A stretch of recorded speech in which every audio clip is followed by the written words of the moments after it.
Aduh, nggak lagi-lagi dah gue nulis drama Natal kayak beginian. Kenapa lu ketawa-ketawa? Gara-gara lu nih, lagian lu pakai acara jadi panitia Natal-Natalan lagi lu. Udah, bisanya kau itu. Kau coba dulu, Bah. Bah, macam mananya kau ini? 2 minggu lagi udah harus jadi skripnya nih loh. Ya, situ pikir membuat drama cepet apa ya? Harus jadi pokoknya. Ntar gua WA. Ya dah ya, gue coba dah. Tapi nggak ada lagi ya, tahun depan gue bikin-bikinan lagi. Oga gue. Udah latihan lu berdua. Ya, gitulah. Ini baru pernah latihan chord juga tuh. Anggota padus kau rupanya. Bisa nyanyi kau. Segitulah. Ada lagi sibuk nih. Udah. Nih, gara-gara si Nyonya Batak, si panitia ini nih, gue jadi tiba-tiba disuruh buat nulis drama. Kayak harus buat gue ya. Gak ada gitu orang lain yang bisa lebih dari gue. Memang nyonya Bataknya aku. Kenapa? Gak apa. Ya, jadi dramawan lu ceritanya sekarang. Ya gitu deh. Kalau lihat beginian gue jadi inget Haris.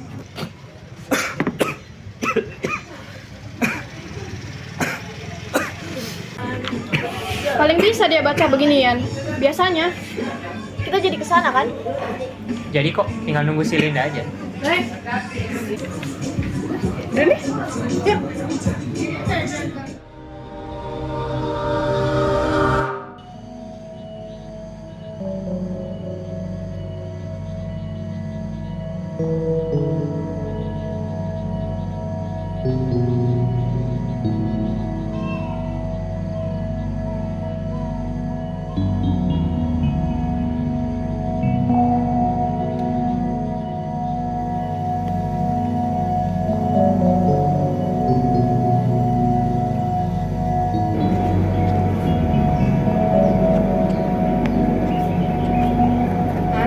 Mas mau makan?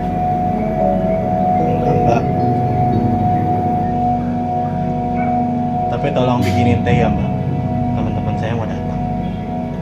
Baik mas.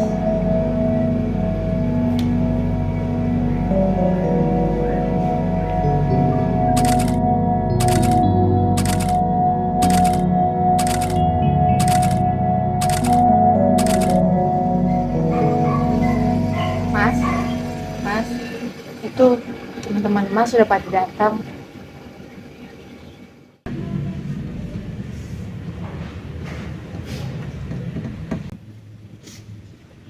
Makasih ada pada datang. Udah lama pada nggak kesini. Maafin kita ya, Riz. Soalnya kita sibuk belajar SAS. Udah selesai sih. Tapi ya kita sekarang jadi panitia Natal gereja. Nata, kita sempat ikut lebaran dulu ya setahun yang lalu. Iya. Ke GBK kita waktu itu. Pulang-pulang jam 10. Marah-marah mamaku lah. Iya sama. Zaman-zaman gue masih sehat dulu. Di mata gue lu sehat-sehat aja kok, Riz. Kalau jalannya pengobatan lu, gimana Riz?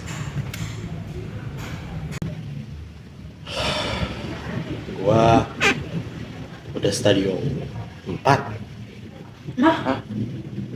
Stadium 4. Kok? Pada heboh banget. Padahal cuma masuk stadium baru. Belum aja lu semua tahu apa ada satu hal lagi. Pingsan kali lu pada ya. Emang kenapa, Riz? Gua udah quit kemo. Tapi kenapa? Itu kan bisa bantu pengobatan lo, Riz. Sebenarnya gue udah capek, Lin. Gue udah bertahun-tahun ini berjuang ngelawan cancer gue. Tapi yang ada sel-sel kansernya makin jalar di tulang-tulang gue. Setiap pagi gue harus bangun pagi buat kontrol terus kemo di rumah sakit. Gue udah capek sama semuanya. Tapi kalau gue milih buat diem di rumah, pasrah sama keadaan gue, seenggaknya gue bisa meninggal dengan damai. Tapi itu tetap bantu pengobatan lu, Riz. Masih ada harapan. Kalau kalau ada aja, kalau aja ada.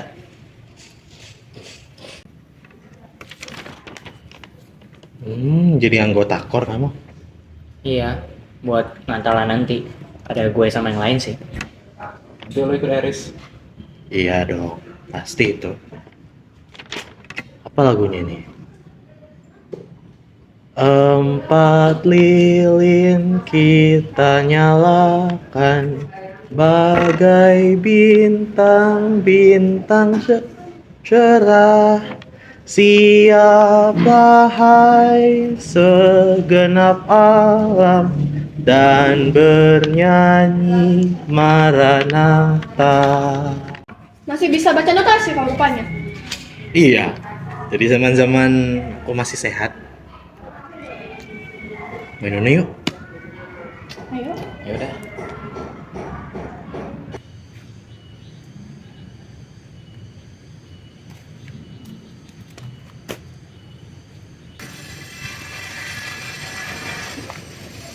Neng, ini enggak. Tumben Neng, enggak sama yang lain. Bahana nggak apa-apa mbak, sedih ya sama keadaannya Mas Haris. Ya kalau itu mah jelas mbak, Haris kan teman saya dari dulu. Ya mbak paham, Mas Haris tuh orangnya baik, rajin, gak pernah ngeluh ya, bahkan di saat keadaan lemah kayak gini ya nggak adil aja mbak. Haris kan masih muda, harusnya dia bisa nikmatin masa-masa kecilnya dia. Mbak juga selalu mikir kayak gitu. Mas Haris tuh berhak hidup panjang. Toh juga orangnya baik kan. Ya tapi kalau soal penyakit memang udah nggak ada pilihan selain ikut pengobatan. Tapi bukan cuma itu mbak, masalahnya dia nyerah sama pengobatan dia.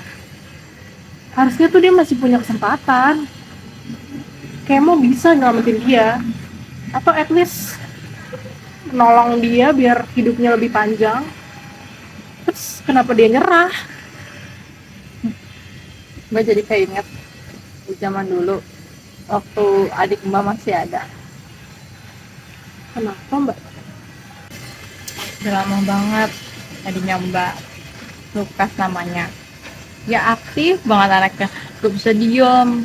Tapi pas umurnya 9 tahun dia sakit berat, jadi kronis juga sama kayak keadaan Mas Haris sekarang. Dulu keluarga Mbak tuh miskin, emaknya Mbak juga ngutang sana sini buat nutupin biaya pengobatannya Lukas. Ya tapi Mbak tahu kalau itu tinggal tunggu waktunya aja. Terus Mbak, ya sampai di satu hari Lukas bilang ke Mak kalau dia capek disuntik mulu. Dia capek juga bangun setiap jam 5 harus pergi ke rumah sakit. Dia juga capek lihat emak yang diam-diam nangis di kamar karena biaya pengobatannya. Dari situ dia udah gak mau ikut pengobatan lagi. Dan kamu tahu dia malah minta apa? Apa? Piknik di Taman Bogor. Katanya dia mau sambil makan lontong sayur buatan emak, sambil lihat pohon-pohonan, tanaman. Ya awalnya emak juga nolak. Dia masih mau berusaha buat perjuangin pengobatannya Lukas. Ada yang Mbak juga nggak putus asa. Dia mau pengobatannya cepat selesai. Tapi di satu sisi dia mau satu hari nggak ada obat-obatan, jarum suntik. Dia cuma mau ada Lukas, Mbak, dan emak. Terus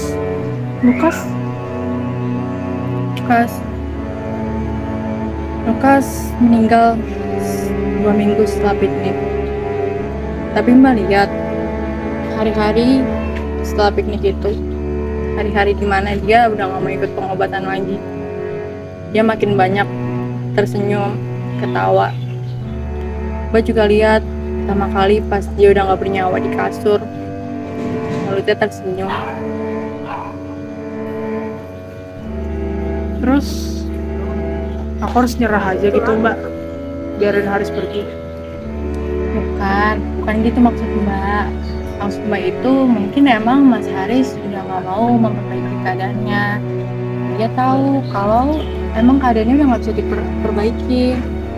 Yang Mas Haris mau tuh kamu sama teman-teman kamu ada di sampingnya di saat-saat terakhirnya. Tapi rasanya nggak adil banget mbak. Haris tuh masih muda, harusnya dia bisa ngeraih mimpi-mimpinya dia.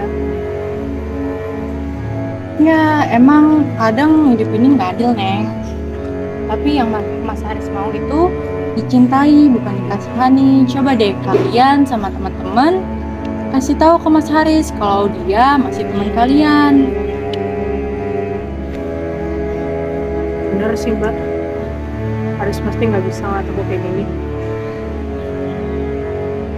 Udah yuk, kita masuk yuk. Itu lagi pada main kartu di dalam. Makasih ya mbak buat semuanya. Nyalain Mas Haris ya nih. Makasih mbak. Udah yuk.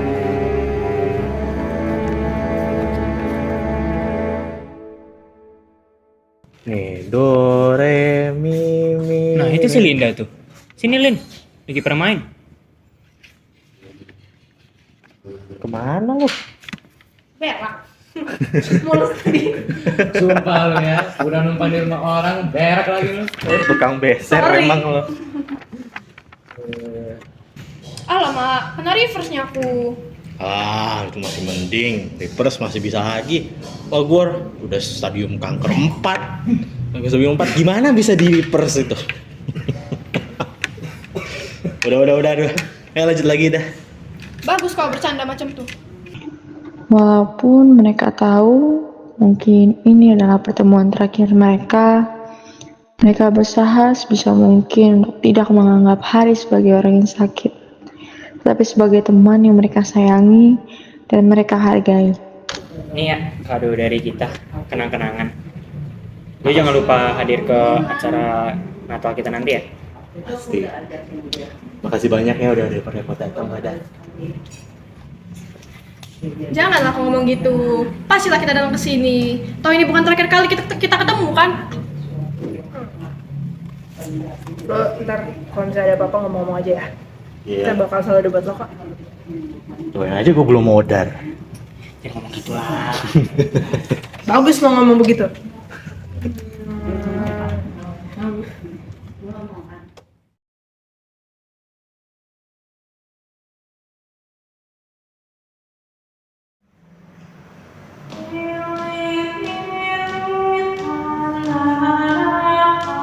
Janji Tuhan akan datang.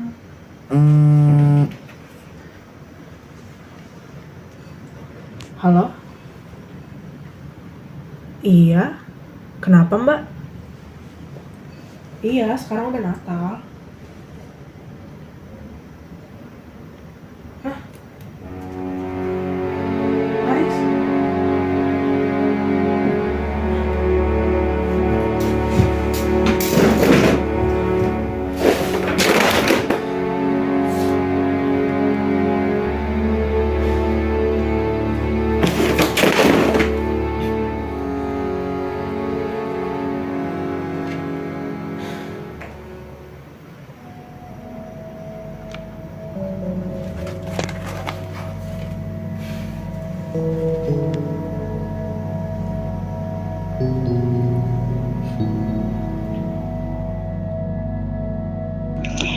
Adik tersayang, hidup tidak seindah kenyataan.